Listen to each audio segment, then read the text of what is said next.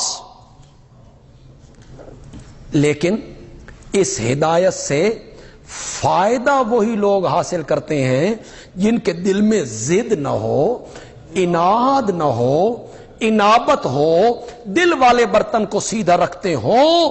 تو یہ قرآن ان کے لیے ہدایت بھی بنے گا، قرآن ان کے لیے رحمت بھی بنے گا. بھائی یہ فیصل مسجد ہے قبرستان کے پاس، اس کے خطیب تھے مولانا حافظ عبد الرحیم سے.